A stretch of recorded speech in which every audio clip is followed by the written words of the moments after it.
오늘 말씀은 19장 초반에서 사도 바울이 아볼로 제자들에게 믿을 때에 성령을 받았느냐 이렇게 질문 던지셨고, 그들에게 예수님에 대해서 잘 가르쳐 주시고 안수했을 때 성령 받은 사건의 속편입니다. 이제 바울이 성령 체험한 교인들을 데리고 열심히 가르칩니다. 그런데 마음이 굳어 순종치 아니하는 사람들이 있었고, 이들이 교회에서 소동을 피웠다고 성경은 기록합니다. 이로 인해 사도 바울은 그동안 하지 않았던 새로운 사역을 시작합니다. 이것이 바로 두란노 소원 제자 사역입니다. 9절에 보면 바울이 방해하는 사람들과 붙어서 싸우지 않고 배우고자 하는 교인들을 따로 세워서 제자 만드는 일에 집중합니다. 제자들을 따로 세우라고 했어요. 제자 세우는 일을 위해 사도 바울은 먼저 예수 믿는 것 방해하고 성령의 역사를 회방하는 자들을 떠납니다. 이 교인들인데도 이런 나쁜 짓을 한 겁니다. 사도 바울은 자신을 배척하는 복음의 해방꾼들과 맞서려 하지 않았어요. 이런 사람들로 인해 에너지를 소모하지 않으려고 하는 것이라 봅니다. 여기서 따로 세우다라고 번역된 아포리조라는 헬라어는 경계선을 그어 구별한다는 의미입니다. 바울이 예수 제대로 믿고 싶어하고 더 말씀 배우고 싶어하는 교인들과 복음의 해방꾼들을 분명하게 선을 그어 구분한 겁니다. 다음으로 날마다 강론함회입니다. 두란노 소원에서 매일 아침 11시부터 오후 4시까지 진짜 예수 믿는 것이 무엇인지 제자 되는 공부를 합니다. 두란노 소원이라는 것은 두란노라는 이름을 가진 사람이 소유한 사설학원입니다. 소원이라는 건 헬라어로 스콜레라고 그래가지고 스쿨, 학교란 뜻이에요. 배움의 자리다. 날마다 매일 집중해서 훈련을 받았다고 했어요. 10절에 보면 2년 동안 바울은 한 장소에 머물러서 소수의 택한 사람을 말씀으로 훈련하는 일에 집중합니다. 예수님 3년간 제자들에게 그러셨던 것과 마찬가지죠. 세상을 변화시킬 사람들을 집중해서 제자 되도록 훈련했다는 겁니다. 이렇게 나니까 10절에 어떻게 됩니까? 아시아에 사는 자는 유대인이나 헬라인이나 다 주의 말씀을 듣더라 이렇게 돼 있어요. 참 중요한 내용입니다. 영어로 보면 All the Jews and Greeks who lived in the province of Asia heard the word of the Lord 이렇게 됐어요. 그러니까 소수의 사람들, 말씀 배우기를 삼하는 사람들을 집중해서 제자 훈련을 했더니 예배소를 넘어 아시아 지역의 모든 유대인이나 헬라인이 복음을 들었다는 겁니다. 많은 사람들을 놓고 외친 게 아니에요. 말씀을 삼하는 자들을 집중해서 가르쳤더니 온 아시아를 넘어가는 유대인과 헬라인들이 말씀을 듣게 되었다. 저는 굉장히 중요한 포인트라고 생각합니다.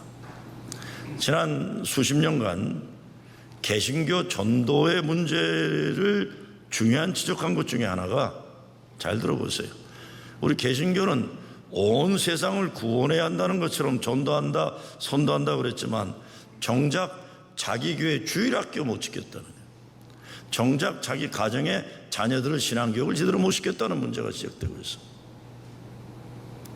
반면에 유대교나 이슬람교는 세상에 나가는 건 관심이 없었어요. 자기 자녀들을 신앙으로 교육시키는 것에 집중했더니 지금 전 세계적으로 가장 이 전도라고 뭐라 그럴까요? 이 종교의 인구에 늘어나는 건 유대교, 특별히 이슬람교라는 겁니다. 이슬람교가 막 확장된다, 걱정된다, 이것보다 더 중요한 거는 우리는 우리의 주일학교, 우리의 가정의 자녀들을 집중해서 교육시키지 못했다는 이 문제를 우리가 꼭 짚고 넘어가야 됩니다. 오늘 10절 말씀이 가능한 것은 9절에 제자 양육에 있었다는 거예요. 이로 인해 결론적으로 두란노 소원 제자 사역을 통해 일어나는 결과가 20절입니다. 이와 같이 주의 말씀이 힘이 있어 흥왕하여 세력을 얻으니라. 어떤 일이 일어난 겁니까? 두란노 소원에서 첫째, 하나님 말씀을 배우는 사람들을 훈련했다는 겁니다. 사도 바울이 로마서 10장 17절에서 이렇게 외칩니다. 믿음은 들음에서 나며 들음은 그리스도의 말씀으로 말미암았느니라. 그래서 말씀을 듣게 되면 믿고 믿게 되면 주의 이름을 부르고 구원을 얻는다는 거예요. 아무 것이나 사람들 좋아하고 재미난 것 가르친 것이 아니라는 겁니다. 오늘 10절에서 주의 말씀이라고 했어요. 교회에서 모든 것이 주의 말씀을 중심으로 이루어져야 됩니다. 그래서 바울은 빌립보 3장 7절에 보면 무엇이든지 내게 유익하던 것을 내가 그리스도를 위하여 다 해로 여길 뿐더러 이렇게 얘기합니다. 8절 9절에 넘어가면 바울은 또한 모든 것을 해로 여김은 내 주 그리스도 예수를 아는 지식이 가장 고상하기 때문이라. 내가 그를 위하여 모든 것을 잃어버리고 배설물로 여김은 그리스도를 얻고 그 안에서 발견되려 함이니 내가 가진 은은 율법에서 난 것이 아니요 오직 그리스도를 믿음으로 말미암은 것이니 곧 믿음으로 하나님께로부터 난 의라. 이렇게 얘기합니다. 바울의 목표는 복음입니다. 그리스도만을 얻는 데 있다. 오직 주의 말씀을 전하려고 가르쳤다는 것이죠. 두 번째, 능력을 나타내는 사역이에요. 11절 말씀에 보면 하나님이 바울의 손으로 놀라운 능력을 행하게 하시니 그랬어요. 하나님이 능력을 행하게 하셨습니다. 능력이 필요했기 때문에 그런 거죠. 아픈 사람들이 많으니까. 그들에게서 질병이 떠나고 귀신이 떠나가는데 12절에 보게 되면 바울의 몸에서 손수건이나 앞치마를 가져다가 병든 사람에게 얹으면 능력이 나타났다는 거예요. 바울의 손수건을 던진 게 아닙니다. 가르침에 집중하다가 보니까 능력이 드러나는 거예요. 능력을 경험한 자들이 바울의 몸에서 손수건을 가져간 거예요. 그것을 병든 사람에게 얹어줬다는 겁니다. 말씀을 배우다 보니 하나님 사랑, 하나님의 은혜, 하나님 능력을 알게 되고 그것을 아픈 사람들에게 보여주고 싶은 열망이 제자들에게 일어났다는 거예요. 병고침의 역사가 일어난 거죠. 예수님이 마가복음 16장에서 이렇게 얘기합니다. 믿는 자들에게는 이런 표적이 따르리니 곧 그들이 내 이름으로 귀신을 쫓아내며 새 방언을 말하며 뱀을 집어올리며 무슨 독을 마실지라도 해를 받지 아니하며 병든 사람에게 손을 얹은 즉 나으리라 하시더라 그랬어요. 20절에도 마가복음 16장 20절에도 제자리 나가 두루 전파할세 주께서 함께 역사하사 그 따르는 표적으로 말씀을 확실히 증언하시리라는 겁니다. 그러니까 두란노 소원에서 제자 사역을 통해 일어난 역사는 예수님이 일으키셨던 그 역사를 재현시키는 사건이에요. 예수님이 그리하셨으니 바울이 그리한다는 겁니다. 그런데 세 번째, 복음이 흥황하는 곳에는 항상 방해가 있었습니다. 마음이 굳어진 사람들이 있다 그랬어요. 근데 9절에 동사가, 마음이 굳어진다는 동사가 미완료형으로 진행되는 걸 말하고 있어요. 그러니까 마음이 굳어지고 순종치 않고 비방하는 사람들이 한 번 그런 게 아니라 계속 미완료형으로 진행하고 있다는 거예요. 복음을 듣고 제자가 되는 사람들이 나타나듯이 마음이 굳어지고 비방하는 사람도 계속해서 미완료형으로 진행되고 있다는 거예요. 근데 사도 바울은 문제를 일으키는 사람들에게 시간이나 마음에 투자를 하지 않습니다. 안 보는 거예요, 안 보는 거예요. 교회에 뭘 시작하고 세우는 것이 얼마나 힘든지 제대로 사역하는 사람들은 알아요. 근데 말 한마디로 공든탑을 쉽게 무너뜨리는 사람들이 있어요. 세우기는 어려워도 무너뜨리기 쉬운데 세우는 일에 참여를 못하고 무너뜨리는 일에 참여해서 자기가 영향력이 있다는 걸 인정받으려는 아주 못난 모습의 전형적인 거예요. 근데 생각해야 하는 것은 초대교회에도 이런 일이 있었다. 복음이 흥황하고 성령의 역사가 능력이 일어나는 교회에도 이런 문제가 있었다는 것 우리가 잊지 말아야 돼요. 쉽게 실망할 필요가 없는 겁니다. 웃기는 일도 나타나요. 13절에 17절 보게 되면 사도 바울의 손수건만 만져도 아픈 사람들이 고침받는 기적이 일어나니까 흉내내는 사람들이 일어나는 거예요. 스갈라의 제사장 아들 7명이 흉내를 낸 거예요. 자기들도 가서 좀 병 고치는 걸 하고 싶어 하니까 마귀 들린 사람이 내가 예수도 알고 바울도 아는데 니는 누구냐 이놈아 그러고 달려들어서 두들겨 패가지고 뻘거벗고 피 흘리며 도망갔다. 오늘 13절에 17절 말씀이죠. 재미난 일이죠. 하나님이 세워주신 일이면 어떤 방해가 있고 어떤 웃기는 일이 일어나도 집중해서 복음이 흥황할 때까지 최선 다해 순종할 뿐입니다. 오늘 말씀을 통해 생각하게 되는 것은 사람이 변한다는 거예요. 교회도 새로워질 수 있다는 것, 거기에 대한 믿음과 소망입니다. 바울이 두란노서 온 제자 사역을 통해 이루어낸 예수님 말씀의 능력입니다. 말씀의 능력. 말씀의 공부에 집중하면서 제자들이 세워지고 이런 일 가운데 주 예수의 이름이 높여졌다 이런 겁니다. 예수의 이름이 높여져요. 많은 사람들이 죄를 회개합니다. 마술하는 자들의 거짓된 측들이 불살라집니다. 예수 믿고 새 사람 되는 역사가 에베소에 일어나는 거예요. 사람 변하는 거 절대로 쉽지 않습니다. 제가 얼마 전에 기도를 하다가 권사님 한 분을 위해 기도하다 이런 기도가 나왔어요. 하나님, 권사님이 정말 이렇게 열심히 기도하시는데 변화의 증거가 너무 보이지 않네요. 그래서 나 혼자 기도할 때인 거예요. 하나님, 이렇게 지겹도록 변화가 안 일어나면 권사님 기도가 포기될까 봐 걱정됩니다. 좀 어떻게 해주세요. 그래서 제가 그 권사님하고 기도할 때는 아주 확신에 찬 기도라죠. 주여 1호 7절로 믿습니다 이렇게 기도하는데 이거 혼자 기도할 때 보면 하나님 진짜 징하게 너무하신다 생각이 들 때 있어요. 좀 들어주셔야지. 그래야 나도 좀 목사 노릇 할 수가 있잖아요. 그렇죠? 기도 응답이 팍팍 일어나고 그래야 우리 목사 대단하다 월급도 올라가고 그럴 수 있잖아요. 근데 아이고 정말 안 되는 거예요. 그러니까 내가 기도하다가 하나님 이렇게 안 되면 권사님 기도까지 포기하면 어떻게 되겠습니까? 그래서 하나님 기도마저 포기하게 되면 안 되는 게 않습니까? 믿음 없는 목사의 생각이에요. 나보다 그 교인들이 믿음이 더 강해요. 가만 보면 교인들은 열심히 기도하세요. 하나님 좀 도와주세요. 포기하지 말아야 돼요. 기도에 응답의 때가 있는 것이고 하나님이 이루어주시는 하나님이 뜻하시는 내용이 분명히 있을 거예요. 방해하는 자들에게 눈과 마음을 빼앗기지 않고 집중해서 2년간 가르쳤다 그래서 그러니까 복음이 흥황하는 일익사가 일어나는 거죠.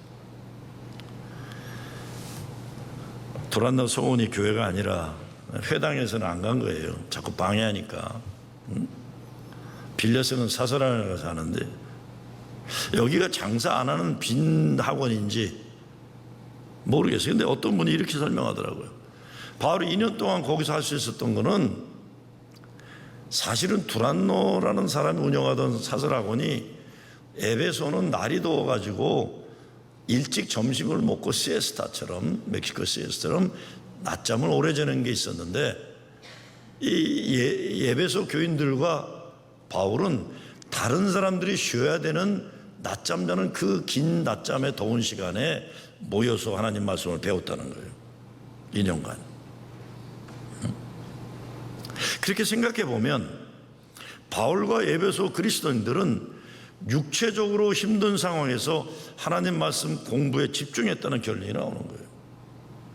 여러분 우리가 신앙생활 하다가 내 육체적인 상황과 내 삶의 현실 때문에 신앙생활을 소홀히 하게 되는 경우가 많아요. 근데 거꾸로 에베소 교인들과 바울은 힘들지만 더 남들이 자는 시간에 말씀을 공부했다는 거예요. 건강을 유지하는 데 매일 낮잠 자는 게 중요했지만 하나님 말씀을 공부했다. 바울이 제자들을 따로 세웠다는 것이 자기가 살던 동네를 떠나가지고 산속 수도원에 들어갔다는 게 아닙니다. 사람들이 몰려 사는 시장 한복판에 낮잠 자는 그 시간에 거기서 예배드리고 말씀을 공부했다는 거예요. 에베소는 로마 제국의 4대 도시 가운데 하나입니다. 아데미 신전이 있는 우상의 도시였어요. 그러나 바울과 에베소 그리스도인들은 그 타락의 도시 한가운데서 사람들을 주님 앞에 분명히 구별해 세우고 교회를 세워서 세상 사람 살려내는 구원의 역사를 이루어가고 있는 거예요. 하나님 이루시는 기적의 역사에 공통점이 있습니다. 가장 중요한 것은 변화가 있다는 겁니다. 변화한다. 죽은 율법의 종교가 아니라 생명력 있는 복음의 능력에 변화가 일어난다. 교회나 가정이나 개인이나 하나님이 변화시키는 역사가 있다, 이런 것이죠. 에베소는 당시의 수준으로 부유하고 화려하고 삶의 조건이 남달리 좋은 곳이었다고 했어요. 세상적으로 풍요의 여신 디아나를 예배하는 아데미 신전이 있고, 물질 풍요에 따른 인간 쾌락이 있고, 성적 타락을 조장하는 우상 신전이 있었다는 거예요. 그런데 거기에서 사도 바울은 하나님 말씀을 가르쳤다, 제자를 세웠다, 복음이 흥황했다는 거예요. 지중해 항구 도시 에베소는 상업이, 무역이 발달했어요. 각종 문명이 모여들었어요. 세상에 가장 화려한 예술품들로 가득 찼어요. 아데미 성전, 신전을 중심으로 상인들은 장사를 했어요. 종교와 상업이 결탁해서 타락할 대로 타락한 동네입니다. 마술과 주문과 귀순을 쫓아내는 사람들과 온갖 종류의 사기꾼들과 음행을 행하는 자들로 가득 찼어요. 그런데 여기에서 바울은 복음의 역사를 이뤘다. 그렇죠? 바울이 그런 얘기를 하죠. 죄가 많은 곳에 은혜가 많다는 거예요. 그렇죠? 죄가 많은 곳에 은혜가 많다. 어쩌면 자기 간증적인 역사를 이뤄내는 겁니다. 여기에서 예수 구원, 십자가의 구원과 부활의 승리의 복음을 증거했다는 것입니다. 미국에서 교회의 영향력이 가장 미약하고 전도가 어려운 곳 가운데 하나가 뉴욕이라고 합니다. 뉴욕에서도 맨하탄이 가장 힘들대요, 전도가. 롱아일랜드, 우리 교인들이 많이 계신 롱아일랜드가 그래도 맨하탄보다는 수월하대요. 그런데 뉴욕 전체에서 목회하기가 가장 수월한 동네가 어디라고 하는지 아세요? 프로싱이래요, 프로싱. 저는 이해가 안 가셨어요. 처음에는 이해가 안 갔어요. 왜 그럴까요? 맨하탄은 세계에 가장 치열하게 실력이 출중한 인간들이 경쟁하는 곳이에요. 저는 여기 4년 넘었는데도 맨하탄 가면 걸어 다니기도 힘들어갖고 잘 안 가요. 저는 체질적으로 그냥 여기가 편한 거예요. 저는 맨하탄 센터를 마련하고도 맨날 저는 부목들만 가라고 그러지, 저는 그냥 막 사람들 빨리 움직이는 것도 정신이 없어요. 근데 여기가 전도가 어렵다는 거예요. 경제, 문화, 예술, 세계 최고 수준이 거기 몰려 있는데 여기가 전도가 어렵다. 여러 이유가 있겠지만 사람이 아직 자기 실력으로 버텨내려는 능력이 남아있기 때문이에요. 제가 프로싱에 온 지 얼마 안 됐을 때 뉴저지 좋은 동네에서 목회 잘하는 목사님이 저한테 그런 얘기를 하더라고요. 목사님, 겉으로 보기에는 제가 있는 동네가 목회하기 좋은 것 같지만 오래 살아보면 목사님 있는 교회가 목회하기 제일 좋은 데입니다. 그리고 목사님 그거 아세요? 프로싱에 있는 교회 교인들이 헌금 내는 거하고 우리처럼 동네 좋은데 프로페셔널들이 헌금 내는 거하고는 기본적으로 다릅니다. 그래서 나는 기본적으로 다르다는 말이 좋은 동네 잘 사는 프로페셔널들이 헌금을 많이 낸다는 줄 알았어요. 아니래요. 이렇게 얘기하더라. 목사님, 제가 섬기는 교회 프로페셔널들 많고 환경 좋은데 교인들은 헌금을 낼 때 기본적으로 이런 생각을 한대요. 아, 내가 실력이 좋아서 돈 잘 벌었다, 이렇게 생각한대요. 근데 목사님이 계신 프로싱이 있는 지역의 교회 교인들은 헌금 내는 게 기본적으로 다릅니다. 뭐가 다른데요?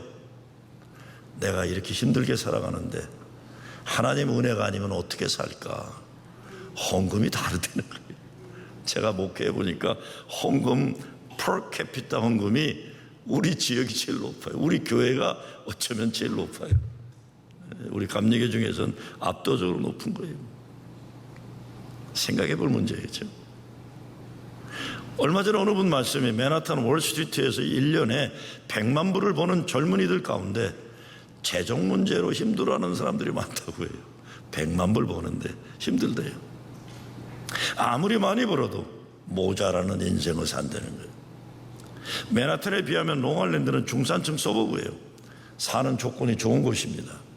아이들 키우기 좋은 학군이 있고 공간의 여유도 있고 바다가 가까워요. 무엇보다. 그런데 이런 삶의 환경 조건이 좋은 것보다 오히려 여러 삶의 조건이 어려울 것 같은 프러싱이 뉴욕에서는 목사들이 목회하기를 가장 선호하는 것이라는 거예요. 제가 제일 부러움을 받는 목사라는 거예요. 제가 사람들이 저를 부러워한대요. 저는 왜 그런지 알아요. 이제는 왜 그럴까요? 왜 그렇겠습니까? 왜 프러싱 지역에 목회하기가 좋겠습니까? 목사 입장에서는 이유는 분명합니다. 인생이 우리 힘으로 버텨내기 어려우니까 그런 겁니다. 그러니 새벽기도가 아직도 살아있는 것이 프러싱이에요. 주일날 예배 드리지 않으면 한 주간 버텨내기 어려운 사람들이 많으니까 예배 드리기를 목숨으로 지켜내는 것이에요. 예배 드리기를. 좋은 동네에 있는 교회들은요, 이 더위면 그냥 문 닫고 다 아마 놀러 갈 거예요. 근데 우린 여기보다 롱아일랜드는 10도, 20도가 더 추워요. 그렇죠? 아시죠? 근데 이 더운데 뉴욕에서 제일 더운 동네에 있는 분들이 주일날 예배 안 빠져요. 안 빠지는 거예요. 성가대도 그렇죠. 오늘 같은 날은 그냥 부목사 특송시켜도 돼요. 그렇죠? 근데 직접들 하시는 거예요. 우리는 변함이 없어요. 우리는 변함이 없는데. 왜? 예배가 중요하니까 그런 거예요. 사도 바울이 예배소에서 두란노서 온 제자 사역을 했다는 것 우리가 잘 생각해 보면 정말 앞으로 우리 교회가 맨하탄 젊은이 목회를 감당하는 것이 얼마나 힘들고 어려운 일일지 감을 잡게 돼요. 맨하탄이 전도하기 제일 어려운 곳이에요. 그런데 예배소에서 제자 만드는 일에 집중했다는, 그렇다면 프러싱에 본부를 둔 우리 교회, 여기가 본부예요. 여러분, 여기가 본부예요. 프러싱에 본부를 둔 우리 교회가 참고 기다리며 감당해야 할 역할이 얼마나 중요한지 생각하지 않을 수 없어요. 정말 생각할수록 재미나는 현실이에요. 제가 지난주에 감독 소집한 어느 교단 모임, 우리 연예 모임에 갔어요. 그런데 우리 감독이 우리 연예 교회 현실을 도표를 쭉 나누는데 이렇게 보니까 어느 교회 하나가 압도적으로 맨 위에 있고 쭉 떨어지다가 그 다음에 500명 밑으로 좀 몇 개 있다가 그 다음에 100명 밑으로 쭉 내려가요. 그래서 나는 이 교회가 어느 교회인가 봤어요. 압도적으로 위에 있어요. 어느 교회일까요? 내가 옆에 있던 우리 흑인 친구 목사가 툭 치면서 이건 니네 교회라고 해서 이게 우리 교회냐 이게. 그럼 다른 교회들은 이렇게 조그마냐. 내가 깜짝 놀랐어요. 근데 여러분 그거 보세요. 20명 되고 30명 되는 코네리커트 바닷가에 있는 교회나 롱아일랜드에 있는 교회나 교회는 작아도 개개 교인들은 우리 교인보다 부자예요 다. 참 이게 역설적인 거예요. 어렵게 힘들게 돈 버는 교인들이 연애를 지탱해주는 중심이라는 것 하나님께 얼마나 감사한지 몰라요. 그렇죠? 이게 이민교회 자존심이에요. 자존심이에요. 저는 정말로 그래요. 교만한 것 같지만 우리 교회 진짜 열심히 해서 이 교회 연애 어려워지는 걸 지탱해주고 부흥시켜주는 거. 저는 한국 목사님들이 요즘 만나면 되게 우리 한인교회들이 합해가지고 연애 줄어드는 걸 한번 회복시키는 것만 보여줘도 교단 전체에 어마어마한 영향력을 줄 거다. 전 불가능하다고 생각하지 않아요. 중심이 우리 열심히 하죠.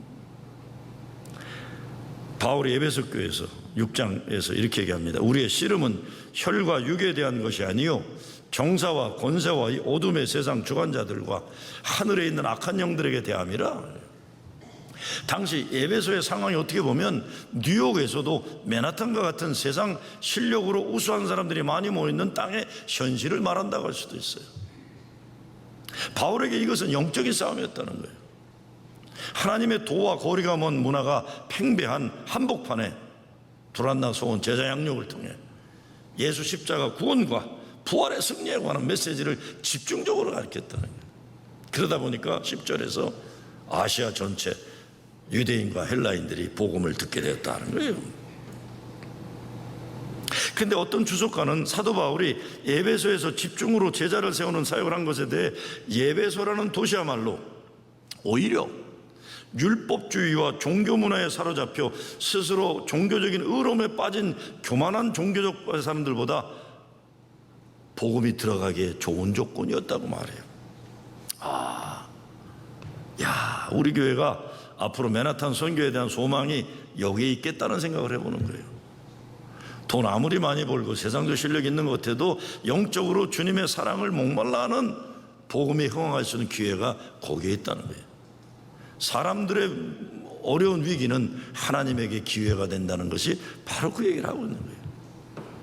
오늘 사도 바울은 목회 전략을 보면 우리가 생각하게 되는 건 집중이라는 단어입니다. 집중. 어떤 사람들은 마음이 굳어 순종치 않고 무리 앞에서 이 도를 비방하거늘, 영어로 이거를 obstinate라고 번역했는데, obstinate란 말은 당나귀 고집이라는 거예요. 그리고 어떤 번역에는 pighead라 하죠. 돼지머리 고집이라 하죠.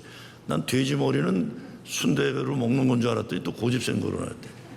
bullheaded라고 또 배워서 황소 고집이다. 황소 머리는 소머리 국밥에 쓰는 건데, 이건 고집 센 걸 얘기하네. 고집 센 걸. 비협조적이다, 양보하지 않는다, 그런 뜻입니다. 그러니까 바울은 이들을 떠났다고 하는 거예요. 이들에게 시간 낭비하지 않았다는 거예요. 제자들을 따로 세워 두란노 소원에서 날마다 강론을 했다는 겁니다. 우리도 앞으로 집중해야 할 것에 집중해야 되는 과제가 있어요. 집중해야 되는 과제.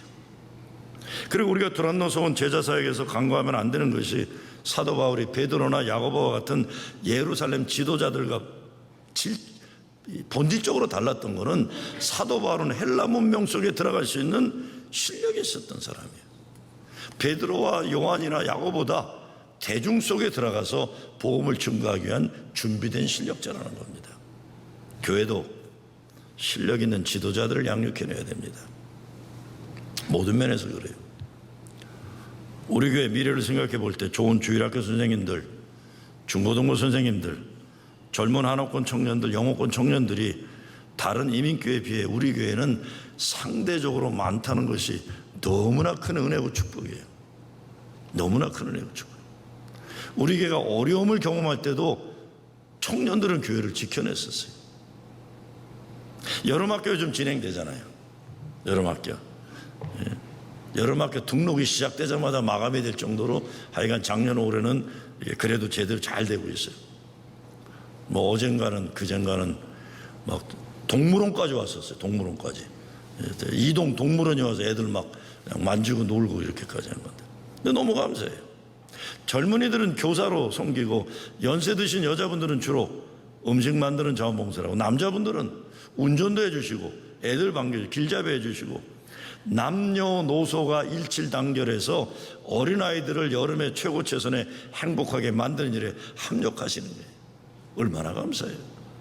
하나님은 분명히 이런 과정을 통해 하나님 나라 일꾼될 지도자들을 우리 어린이들 가운데 세워주실 줄로 믿습니다.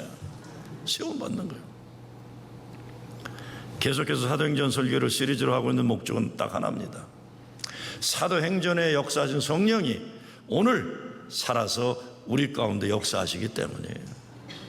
사도 바울 두란노서 온 제자 사역을 우리 교회도 해야 하기 때문에 말씀에 집중하는 겁니다.